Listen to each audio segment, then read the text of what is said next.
Welcome to this edition of Diligence Inside America's Boardrooms. I'm TK Kerstetter and I'll be your host for today's show. Today we're going to be talking about structure and leadership of non-traditional board committees. And joining me is Debra Sandler, who's a board member with Archer Daniels Midland Company and Gannett, and is also the founder and CEO of Mavis Foods. Welcome, Debra. Thank you. So before we get started, I have to ask you a question. Mavis Foods. What is Mavis Foods? So Mavis Foods is a small family business. It's e-commerce business that we started last year. And we have several family recipes. My Aunt Mavis, her recipes, she's had them for many years, and I decided to commercialize them about a year ago. So we launched a brand called Bazodi, and we sell Caribbean and Venezuelan sauces and seasonings, award-winning, actually, hot pepper sauces, and we're having tremendous fun with it. www.bazodi.com. Well, it sounds like fun. We'll look for it on the shelves, too. Yes. So in one of your board's responsibilities, you chair Gannett's Nominating and Responsibility Committee. Now, that responsibility part, obviously everybody knows the nominating part, but talk a little bit about the charge of that committee, and then particularly the responsibility part, because that's not a traditional sort of board name that you hear.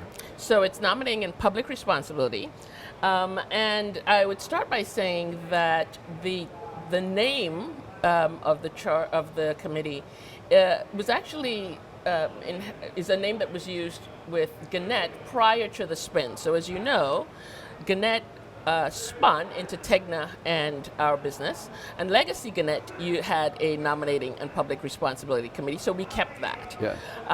And if you pay sort of attention to the charter, the public responsibility part is really about diversity and fairness and working with our HR team on diversity and fairness issues. The nominating part is very similar to any other sort of nom-gov committee that you would find. Yeah.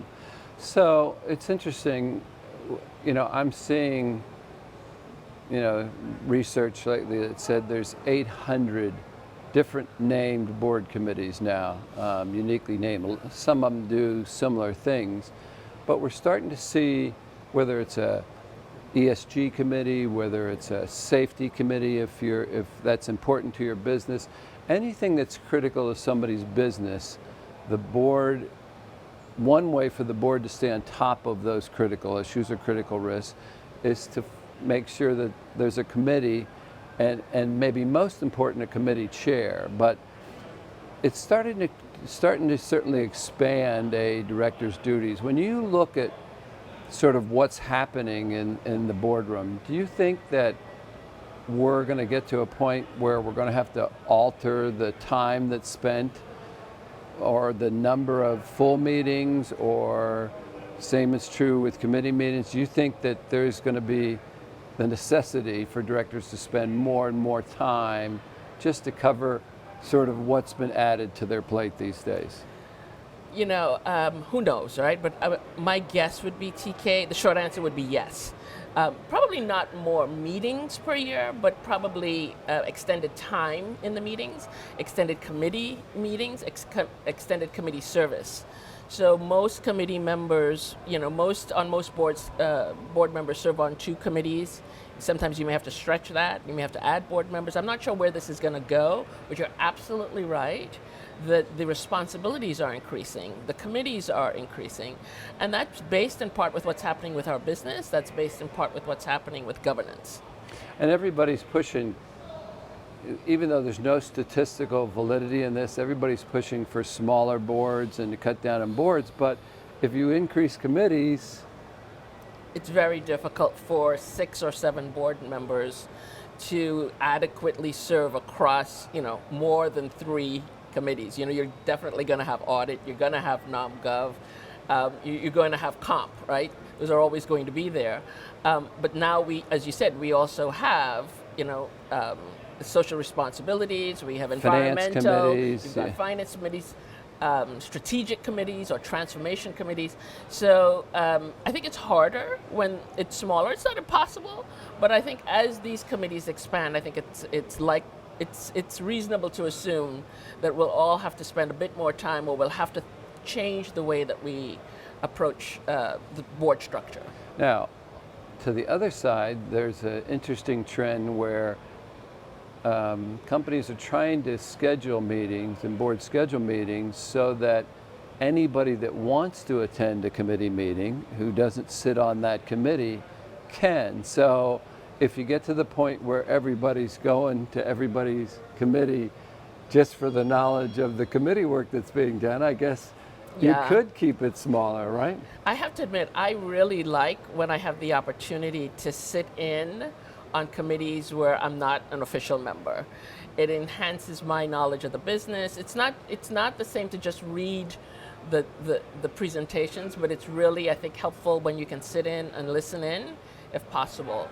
That is easier when you have smaller boards and smaller committees. It becomes a bit more challenge as you broaden.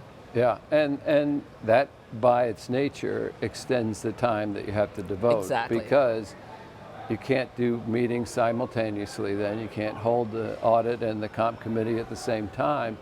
And I think more and more boards are trying to give that benefit to directors just because so much work is done in committees. Yeah.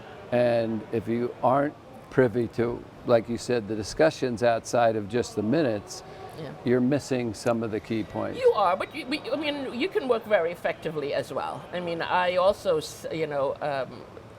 I'm part of boards where we have the meetings that run concurrently, and because there are significant report outs and discussion of the report outs, I think I still get to participate in full. So I wouldn't say that it's necessary, but I think it's nice when you can, but I wouldn't say that it's absolutely necessary. So I have a hypothetical question before I let you leave today. And so if one of your friends or peers expressed interest on serving as a board committee chair of their particular board and asked you for advice on what skills and time was required to do a good job or be a good board chair, what would you tell them? Well, like anything else, lean in, raise your hand, say that you're interested, and find out, because the responsibilities of chair leadership differs by board, right? Sit down and have a conversation with your chairman. Sit down and have a conversation with the committee chair that you're interested in potentially leading. Many of the boards, what we do is we do succession planning and think about who would be next, a next sort of good leader after the current chair. The other thing I would say is make sure you know the charter and you understand and that you have the skills. Obviously, if you haven't been a public company CFO or a deep finance executive, you're not going to lead audit, right? So be wise about your choice. Yeah. Understand your skills, what you bring to the table, and then sort of raise your hand and say, "Hey, look, I'm interested. What do I need to do to be considered?" Well, I can't tell you, this is my own bias, but how important board chairs are to the success of how effective a board is or how successful a company is. Because when in between meetings, there is so much work that's done. If you're the audit chair or you're the comp chair or now in nominating and governance or ESG or whatever it is, there's so much responsibility accepted by the board chairs, to get on top and be effective. I just think that it can't be underestimated. That's exactly right. That's the other thing. You're right. You have to be prepared to put the time in, right? It's one thing to be on the committee. There's a fair amount of work there, but to be the chair, as you say, you've got a lot more work to do to prep in between meetings and to prep your committee and the management team. Yeah.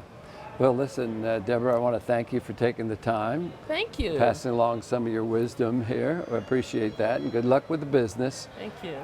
And that will conclude this edition of Inside America's Boardrooms. We hope you enjoyed the show. We'll be back again next week when we take another look at a critical topic that'll help you be a better board member or committee member. So we'll see you then.